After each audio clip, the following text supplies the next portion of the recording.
Everyone, আমি ইন্দিরা আবার চলে এসেছি নতুন একটা ব্লগ নিয়ে। তো তোমরা সবাই কেমন আছো? আমি কিন্তু বেশ ভালো আছি। তো চলো ব্লগটা শুরু করা যাক। তো আজ হচ্ছে নবান্নের পরের দিন। তো এইদিকে আমার ভাই বাবা সবাই এসেছে। তো এখন আমরা সবাই মিলে যাব ঠাকুর দেখতে। মা যাবে, আমি যাব, ভাই বাবা আর অমিত। তো সবাই মিলে রেডি হয়ে গেছি, রিকো রেডি হয়ে গেছে। তো এখন অমিত এদিকে তাড়া দিয়ে দিচ্ছে। তো এইদিকে বাবা ভাই মা আর রিকুকে নিয়ে নিচে দাঁড়িয়ে আছে। তো এদিকে আমরা এখন বেরিয়ে পড়েছি। তো প্রথমেই চলে গেলাম আমাদের সবজি বাজার পাড়া। তো সেখানে লাইটিং তো ভীষণ ভালো হয়েছিল, আর এটা হচ্ছিল প্যান্ডেলের থিম। তো ভেতরে অনেক সুন্দর প্যান্ডেল হয়েছিল, থিম দারুণ করেছিল প্রত্যেকটায়। তো তারপরে ওখান থেকে বেরিয়ে পড়ে আমরা সোজা চলে আসি মা তারার মন্দিরে, একটু মা তারাকে প্রণাম করে নিই দূর থেকেই। তো তারপরে সেখানে এই সাবেকি প্যান্ডেল করেছিল পান্ডাপাড়ার। তো এই ভীষণ সুন্দর ছিল। তো সাবেকি পুরো একদম বাঙালিয়ানা টাইপের লাগছিল। ওখান থেকে বেরিয়ে আমরা এখন মন্দিরের উল্টো রাস্তা দিয়ে এখন হাঁটতে থাকি। তো এদিকে পেছনে বাবা ভাই মা আছে, আর এই যে রিকু এখন তার বাবার সাথে হেঁটে যাচ্ছে। ও ছোট্ট পাগুলো নিয়ে যখন হাঁটি হাঁটি করে যায় তখন দেখতে কতই না ভালো লাগে, তাই না?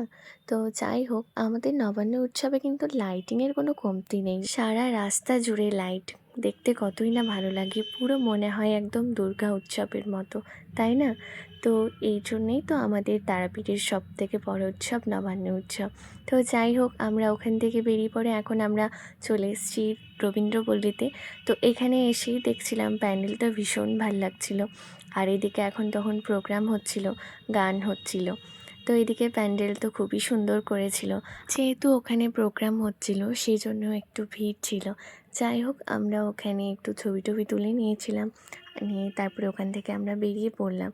তো এইদিকে এখন প্রোগ্রাম তো হচ্ছে, তো একটু দাঁড়িয়ে দেখেছিলাম, তারপরে আমরা ওখান থেকে বেরিয়ে পড়লাম। তো ওখান থেকে বেরিয়ে পড়ে এখন আমরা পালপাড়ার দিকে যাব, কারণ ওখানেও আর কি 2-3টে ঠাকুর হয় সম্ভবত, আমার মনে পড়ছে না, হ্যাঁ ওরকমই হয় আর কি। তো এইদিকে এখন আমরা ওটাই এখন যাচ্ছি।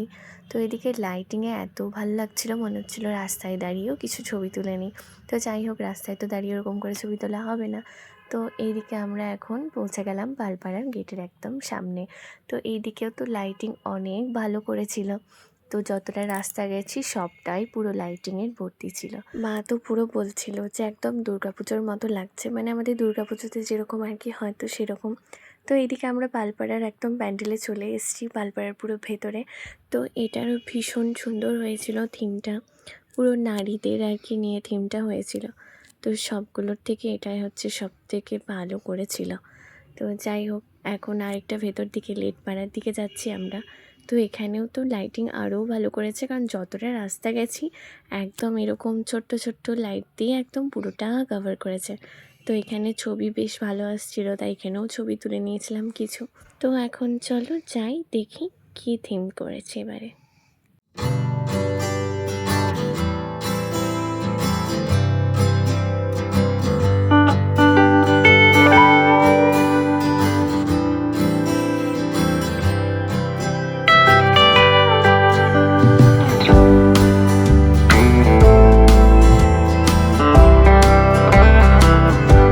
তো ঠাকুর দেখতে এসে এটা ভাবিনি যে একদম স্বর্গে পৌঁছে যাব।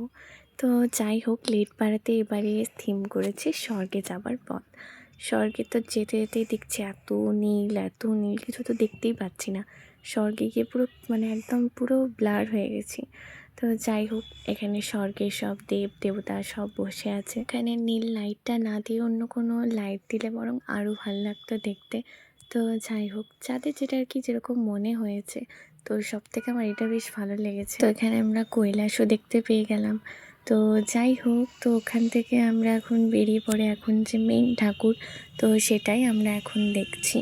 তো এখানেও প্যান্ডেল ভীষণ সুন্দর হয়েছে। তো ওখানেও কিছু আমরা ছবি টবি তুলে নিলাম। তো এখন ওখান থেকে বেরিয়ে পড়েছি। তো আর ভাবছিলাম যে ওই সাইডে আরও অনেক মেলা টেলা এসব বসেছে। আগের দিন গিয়েছিলাম কিন্তু প্রচণ্ড ভিড় ছিল, তাই আমরা ঠিকমতো দেখতে পাইনি। তাই আর কি ভাবছিলাম যে একটু মেলার দিকে যদি যাওয়া হয় তাহলে আর কি ভালো হতো। তো আজও দেখলাম প্রচণ্ড ভিড় আছে, আর মেলা মানে ওই আর কি সেরকম।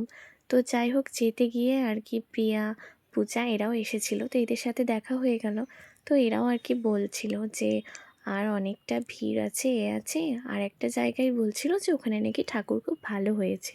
তো সেটাই আর কি যাবো ভাবছিলাম। তাই আর মেলার মধ্যে ঢুকলাম না। তো ওখান থেকেই আর কি সামনে যেটুকু আর কি দেখে টেখে চলে এলাম। আর বেশিরভাগই ছিল সব খাবারের দোকান। তাই আর বললাম যে আর থাক, আর ভেতর দিকে কিছু যেতে হবে না। খিদেও পেয়েছে, তো ভাবলাম যে বাড়িতে তো এমনি গিয়ে খাবোই, তাই টুকটাক কিছু খাওয়া হোক। তো সেজন্য অমিত বলল চলো মোমো খাই। তো আমরা এখন বসে পড়েছি, এখন মোমোর জন্য ওয়েট করেছি। মোমো খুব একটা আমি পছন্দ করি না, কিন্তু সবাই যখন খায় তখনও একটু খেতে ভালো লাগে, তো সেজন্য। তো এখন ওয়েট করে আছি কখন দেবে। তো যাই হোক, এবারে দিয়ে দিয়েছে। তো একটাতেই আমি আর অমিত খাবো, আর একটাতে মা বাবা খাবে, আর একটাতে ঈশান খাবে। তো যাই হোক, এখন আমরা এটা খেয়ে নিই। তো এইদিকে আমি খাচ্ছিলাম, তো রিকু অনেকক্ষণ জেদ করছিল খাবে বলে। তো ও কিন্তু মোমো খেতে ভীষণ ভালোবাসে। অমিতও খায় আর রিকুও খেতে ভালোবাসে। আর এইদিকে যখন আমি অমিতকে একটু খাইয়ে দিয়েছি, যেহেতু রিকুকে ধরেছিল, ও আর হাত লাগাবে না বলছিল, তো ওকে খাইয়ে দিয়েছি। তো রিকু একদম জেদ করতে লেগেছে যে ওকে দিল না বেচারা। তো যাই হোক, তারপরে ওকে দিলাম। ও কিন্তু মোমো খেতে ভীষণ ভালোবাসে, আর মোমো খাওয়া খুব একটা খারাপ নয়। তো ওখান থেকে এখন আমরা মোমো খেয়ে এখন বেরিয়ে পড়লাম। যাই হোক, আর অন্যদিকে যাব না ঠিক করলাম, তো বাড়ি ফিরে যাব। তো আজ এই পর্যন্তই। তো আবারও দেখা হবে নতুন কোনো ব্লগ নিয়ে। তো ততক্ষণের জন্য ভালো থাকবেন, সাবধানে থাকবেন এবং সুস্থ থাকবেন। টাটা।